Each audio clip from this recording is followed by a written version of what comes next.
Hi there, welcome. This is the Kelly's Astrology podcast, where you can find insight, guidance, and understanding through astrology. I'm Kelly, and I'll be your host.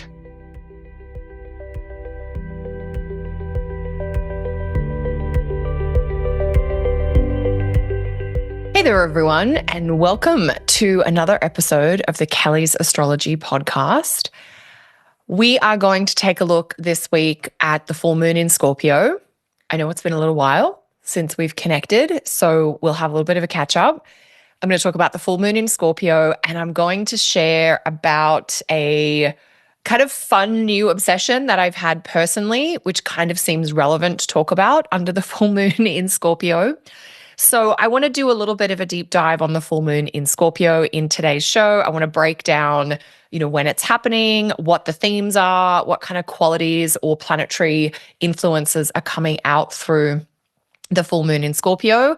And then I'm going to talk a little bit about books and a little bit about dragons. And if you know, you might know where I'm going. And if you're thinking this is weird, I'll tell you more in the second half of the show. Okay, before we get into that, I want to make sure you know about my next online astrology course, which is starting May 13. It is an introduction to the technique of zodiacal releasing, which sounds a bit like a mouthful, but is an ancient timing technique that can help mark out different chapters or chunks of time in your life. And so if you're wanting to know about vitality, about well-being, about direction, about vocation, about health, and about prosperity, this technique can show some really interesting insights about periods in your life where you may be more or less supported in those areas. So it is an intermediate level course, and you will need to already have a solid understanding of traditional astrology concepts. But if that's you, or you want to find out more and join us in the course, you can sign up over at kellysastrology.com. I think it's called Reveal Your Life's Chapters with Zodiacal Releasing. If you can't make the live courses, everything, or the live classes, I should say, everything is recorded. And once you're registered, you get access to the private student portal, which is where you'll find the recordings, the private student discussion forum, as well as supplemental resources, including reading, homework activities, which you will get personal feedback on as well. So if you want to do a deep dive into an ancient astrology timing technique, I hope to see you in class next week. All right, with that said, let's get into looking at the full moon in Scorpio. So first up, the full moon is at 22 Scorpio. It is happening on Monday, May 12th, unless you're in Australia, and that will be Tuesday, May 13. So the full moon in Scorpio is deep. It's emotionally intense. It might have you kind of swimming around in more of a murky or even a mysterious kind of space. Under the full moon in Scorpio, emotions run deep, and it may be that you're ready to release or heal pain from the past. So with the full moon in Scorpio, this is fixed water. So we kind of sink down into the emotional realm, and we may be kind of becoming aware of what we've been holding on to, where we've got stuck or where things have got a bit stagnant. So that can help us sort of, review, do I want this to stay stagnant, or do I want to kind of create a bit of a transformation here? Some of the topics that can come up under a full moon in Scorpio are things like trust and loyalty, around betrayal, about disappointment, and also a little bit about how to be honest, even when it's kind of hard or it feels like it's going to hurt. In Scorpio, we have this sort of raw emotional honesty. We're laying ourselves bare. We are acknowledging that we have uncomfortable emotions, that we get angry, that we feel annoyed or pissed off, and at times we feel hurt or left out or even betrayed. And it's not to say that we will all have those feelings on Monday under the full moon in Scorpio, but that you might have had an experience where you did have one of those strong, uncomfortable emotions in the past. And now you're maybe ready to reflect on it. Maybe there's been some time or distance since that event or situation happened, which might allow you to really deepen your understanding of what was going on, and most importantly, find a little bit of a healing. And the thing with Scorpio full moon in Scorpio or placements in Scorpio, we get into our deep and sometimes uncomfortable emotions, but it's not as though we're meant to stay there. Sometimes we need to process things. Sometimes we need to reclaim something. Sometimes, this is a water sign ruled by Mars. That's what Scorpio is, a water sign ruled by Mars in traditional astrology. So we feel things and then we want to do something about it. We want to take action. Sometimes the instinct in Scorpio is to defend. Sometimes we go on the attack. And we want to think about, is defending or attacking the right response? Is asserting or expressing a different kind of response we could explore? So responses to strong emotions are things we're going to be exploring under this full moon in Scorpio. Now, the full moon in Scorpio is not something that happens in isolation. And there are a couple of other planetary signatures that roll out under this full moon in Scorpio that are worth keeping in mind. The first one is the influence of Uranus. So the full moon's at 22 Scorpio, which means the sun is at 22 Taurus, and Uranus at the time of this full moon is at 26 of Taurus. So the moon opposes the sun, which creates the full moon. And the very next aspect that the moon makes is this opposition to Uranus. So Uranus is only 4 degrees away from the full moon axis. And we might say that this is a full moon in Scorpio, but it definitely has the qualities of Uranus baked into it. So what does the influence of Uranus on this full moon in Scorpio bring forward? It brings forward surprises or revelations. It also highlights the possibility for freedom, the ability to liberate yourself in a situation or around an emotional matter that you've been really stuck. So we might say this full moon in Scorpio helps us tune into or become aware of deeper emotions we've been stuck in, or even topics to do with trust and loyalty. But it also provides the opportunity to have a breakthrough or to move through something that we have previously been stuck in. So we could say that progress in a stuck situation will be possible under this full moon in Scorpio opposite Uranus. And the idea of getting congestion moving again or clearing congestion is definitely possible. Uranus is a very stimulating, activating, energizing planetary influence. And so when we think about Uranus on a sign like Scorpio, it really is about saying, let's get what's stuck moving. Let's free ourselves from something that may be weighing us down, or let's find a more authentic way through this emotionally complex situation. Because remember that for Uranus, concepts like authenticity or individuality are also brought into the mix. So part of your frustration, if you're feeling any frustration under this full moon, and the full moon is Monday, Tuesday if you're in Australia, you might be feeling it as early as Sunday because the moon will definitely be in Scorpio by Sunday. So if you're feeling some frustration, if you're feeling stuck, if you're feeling some of those uncomfortable emotions, ask yourself if you're being as authentic as you can be. Are you bringing your whole individual, quirky, alternative self into the mix? Or are you denying parts of who you are to try to keep the peace, or because you don't want to show who you really are? And that just may be an interesting reflection piece under this full moon in Scorpio. I do think there's something about the full moon in Scorpio as bringing us to a place of honesty or vulnerability or kind of raw openness. Now, you don't have to be raw and vulnerable with everyone around you. This is Scorpio. We like to keep things in the vault here. But it may be that you're coming to a more raw, honest connection with yourself. There's a lot of different ways of thinking about astrology and how it influences us in our lives.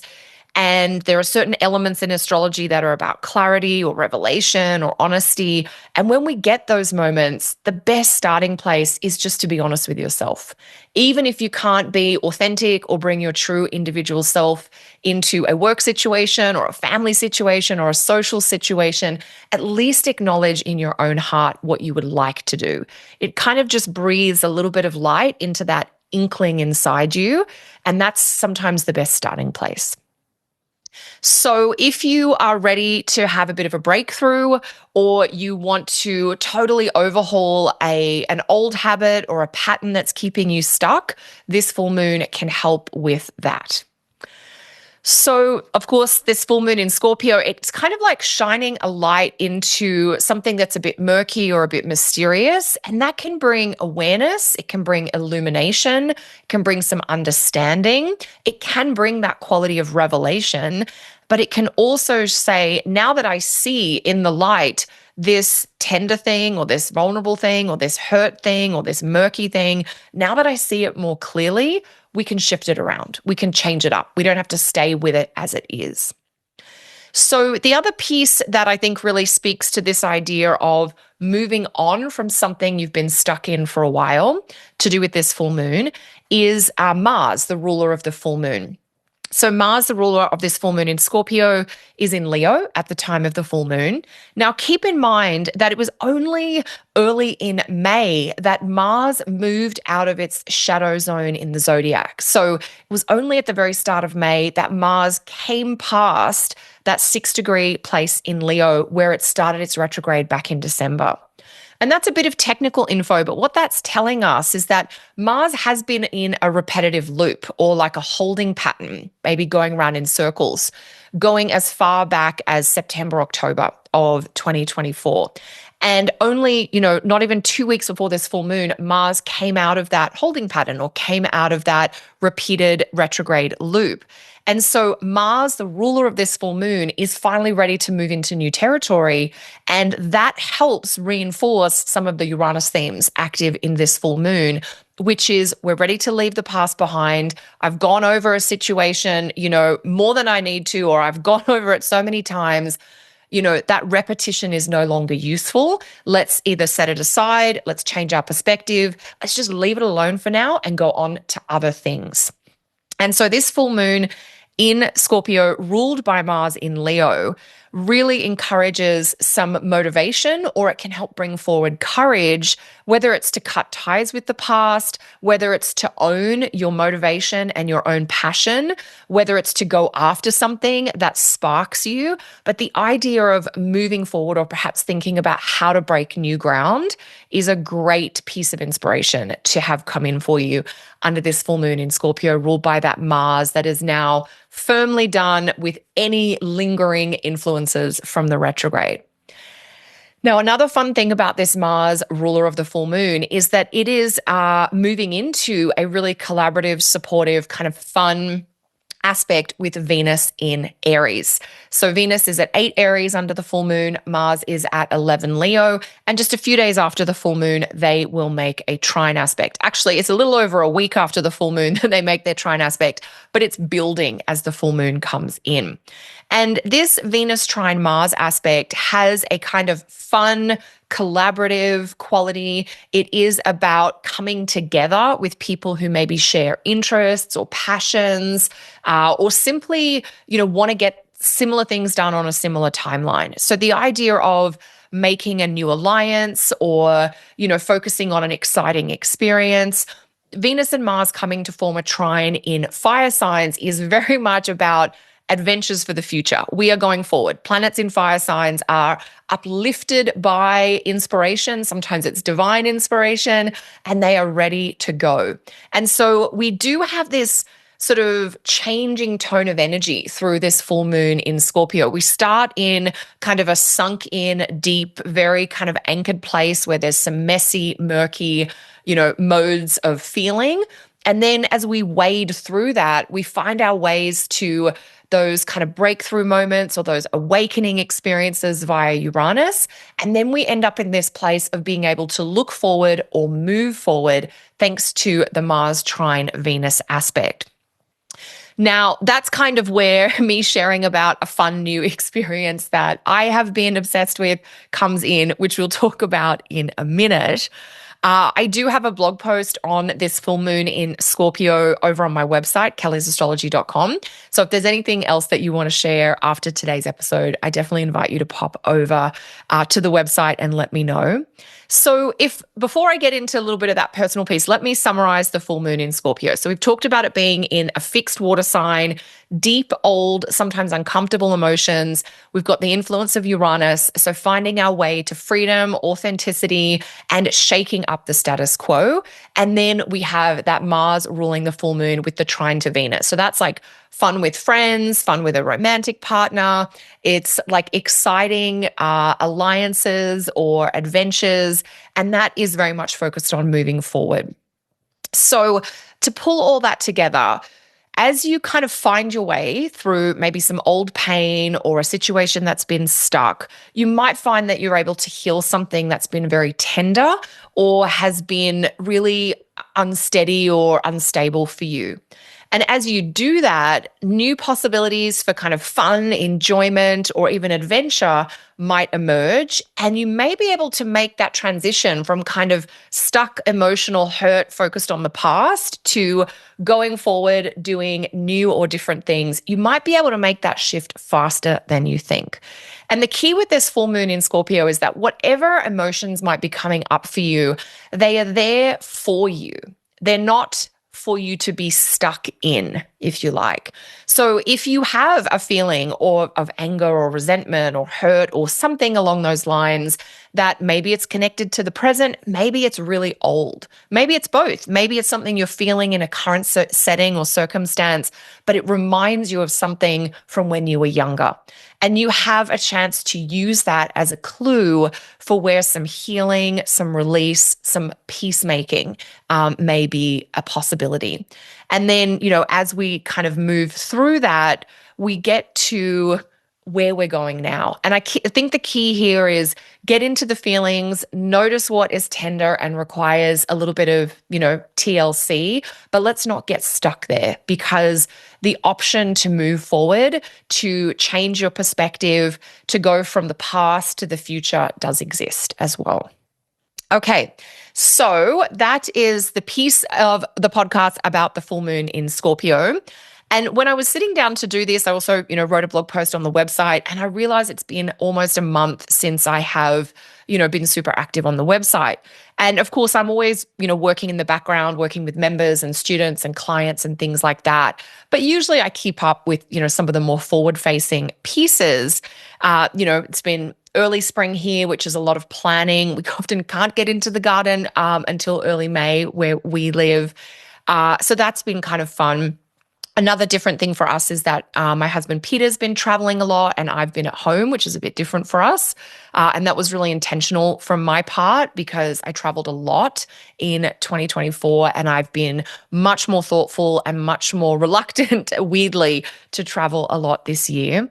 And the other thing is that I feel like I've been almost captured by this new obsession of mine. Now, some of you who've maybe been long-time, readers or followers of my work will know that I'm a pretty avid reader. I read a wide selection of books. I'll read almost anything that's reasonably well written: fiction, nonfiction, memoir. There's a couple of things I just don't really go for, but most things I'm open to: historical fiction, modern fiction, all kinds of things. So being a book lover, I have a lot of people in my life who are also book lovers. I'm in a couple of different book clubs. I have family members that are passionate readers. I grew up in a home that was very focused on reading. I've got a lot of friends who read. I'm always talking about books with people. And I've started to hear a lot about this genre of books that I hadn't yet dived into called romantasy. And I was sort of intrigued by the phenomenon of it without necessarily feeling like, oh, I want to dive into it. And then something happened where two very dear close friends of mine who have given me amazing book recommendations over the years both suggested that I do try something in the romantasy genre. And they both suggested the very same book. And I was like, okay, well, that's intriguing because I really value the friendship I have with these women. And we've been, sharing book recommendations, one of them for 2 decades and the other one, for almost a decade. So I know that I like a lot of what they like. They know what I like. So I thought, okay, based on their recommendation, let me try it and let's see what happens. And I was reflecting on this because in my teens and 20s, I read a lot of high fantasy, things like Robert Jordan, George R.R. Martin, David Eddings, Marion Zimmer Bradley, Raymond Feast, even Robin Hobb. These were some of the authors whose series of books, which are definitely firmly in the fantasy genre, I was obsessed with when I was younger. But as I got into my late 20s and 30s, I kind of just, life shifted and I kept up reading, but I just wasn't reading those kinds of books anymore. And of course, I have been known to enjoy, a fun romance read, but I hadn't really, got into this mashup of genres where it's like romance and fantasy coming together. So based on these friends recommending this book, I go on hold at the library for the book they recommended and another book that was really popular in this genre. That's what I typically do with books, especially with fiction. I have what I call a catch and release protocol, usually about fiction books. Because I'm quite a voracious reader, I tend to read a lot, and there is no way we could store all the books and stories that I read. So I often borrow from the library, and then, of course, I can return it when I'm done, and other people go on to it. So sometime later, one of the books that I'd gone on the wait list for showed up, and I opened the first few pages. I opened the first page and I was like, I don't think I can read this. So I closed the book, sent it back to the library, which is why I love the library, because if I try a book and I don't like it, haven't wasted any money, goes straight back to the library and back into circulation. And then a couple of months after that, the other book that I had gone on the wait list for, the one that my two friends had recommended, showed up. And I'm less like, why am I even, I'm less sort of interested, because the first one that had been very popular in, with other people, not people I knew, but just once I'd looked into this genre, I was like, I don't know. So it arrived, the second book, the one that my friends had suggested, and I opened and read the first page, and then I turned to page 2, and then I turned to page 3, and I was like, I am really enjoying this. And after that, I was down the rabbit hole. I couldn't put that book down.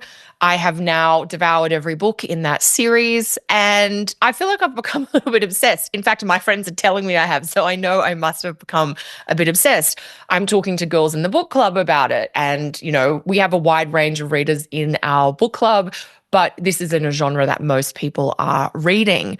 And so this has been a real surprise. It's a book. One of, the main sort of magical component is linked to dragons.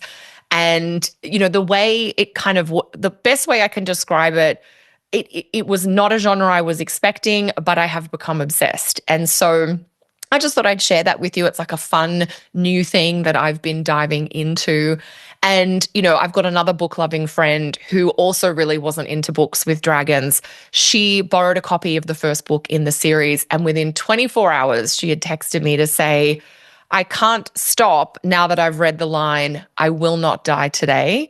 And of course, within a week, she had polished off this 500-word book. And that was, that's kind of her now into this genre as well. And so I share that in case you too are enjoying a kind of fun, new and surprising obsession of your own. Maybe you're also somebody who has read books in this romantasy genre. For me, I'm still kind of taking it all in. I'm digesting the stories themselves, but also the experience of what feels like, showing up kind of late to a fun experience that so many people I know have been reveling in for years. Because once I started talking about it, some people that I already knew that I didn't realize were reading in this space and just enjoying their own obsessions. And then I realized that's kind of, pretty typical for me. I'm a notoriously slow adopter with things. And then I reflected on, well, I was reading things like Wheel of Time and Game of Thrones, back in the 90s and the 2000s. So I don't know if I'm slow or just on my own timeline with it all. But if you want a fun new obsession, if you're open to reading something that might be in a little bit of a different space for you, but could just be a fun story, then the book that I would recommend to you, which is what my girlfriends recommended to me, is a Fourth Wing by Rebecca Yarros. Maybe you've already read it, maybe you've heard about it, maybe you don't read much at all, or maybe you don't read in this space.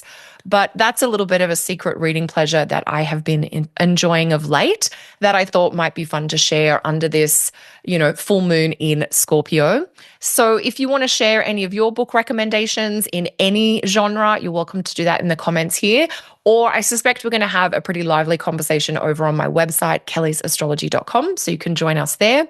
Of course, the main focus is astrology. And as I mentioned, I do have a new astrology class starting the week of May 13. And if you want to learn about ancient timing, I look forward to seeing you then.